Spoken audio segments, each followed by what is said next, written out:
कोकणातील प्रत्येक अपडेट जाणून घेण्यासाठी आजच माझे कोकणच्या सोशल मीडिया प्लॅटफॉर्मला लाईक, फॉलो आणि सबस्क्राईब करा।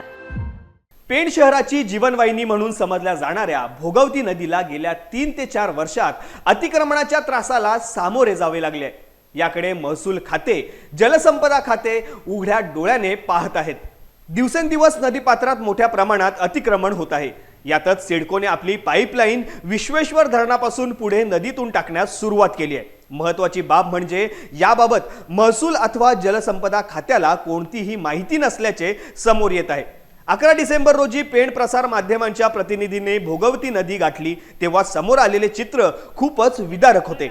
नदीपात्रात मोठ्या प्रमाणात दगड फोडून उत्खनन केले होते, तर काही भागात मोठ्या प्रमाणात मातीचा भराव देखील केलेला दिसत होता।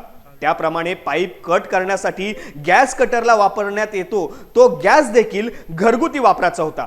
त्यामुळे प्रसार माध्यमांच्या प्रतिनिधींनी तहसीलदार तानाजी शेजाळ यांना भ्रमणध्वनीवरून संपर्क साधून नदीत चाललेल्या अतिक्रमणाबाबत कल्पना दिली। त्यांना नदीत असा काही प्रकार चाललेला आहे हे देखील माहिती नव्हतं।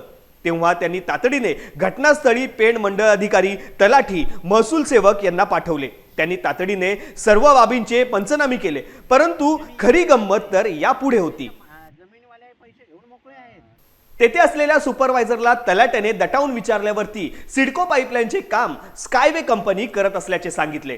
नदीतून पाईपलाईन टाकण्यास फक्त तोंडी सांगितले आहे, त्यामुळे आमच्याकडे आत्ता तरी कोणत्याही प्रकारची परवानगीची कागदे नाहीत असे देखील त्यांनी सांगितले। आम्हाला नाही बघ, सिडकोचा माहिती आहे ना, मग तुम्ही नकाशा आणा ना। सिडकोचा काम करताना आम्ही काल सिडकोवाल्यांना पण फोन लावलाय, मला नकाशा बघून दे तुमचा कुठून चाललाय।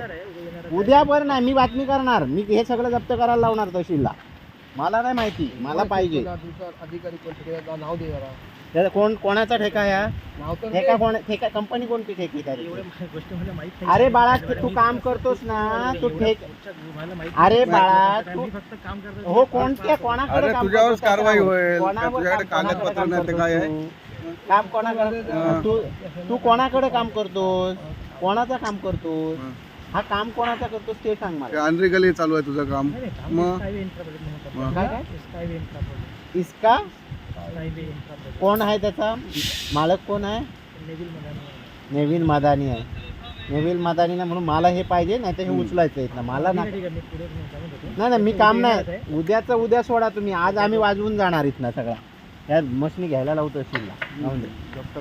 त्यानंतर प्रसार माध्यमांच्या प्रतिनिधींनी सखोल माहिती घेतल्यानंतर असे समजले की सिडकोकडून पाण्याची पाईपलाईन टाकण्यासाठी अगोदरच जागा संपादन केली आहे, परंतु त्या जागांवरती अतिक्रमण झाल्याने अतिक्रमण खाली न करता सिडको बिनधास्तपणे नदीत अतिक्रमण करून पाईपलाईन टाकत आहे। याचाच अर्थ सिडको अतिक्रमण करणाऱ्यांना अभय देत आहे असेच आहे। नदीपासून जो जुना रस्ता आहे त्याला सिडकोने आधीच मार्किंग केलेली आणि त्या रस्त्यावरून ती लाईन जाऊन वरती कॉन्क्रीट करून व्यवस्थित रस्ता करून देणार होते, परंतु सिडको स्वतःची हक्काची जागा सोडून नदीतून पाईपलाईन टाकते आणि नंतर नदी अक्षरशः उद्ध्वस्त करत आहे। तर हे चुकीचे आहे, हे कुठेतरी थांबणे गरजेचे आहे।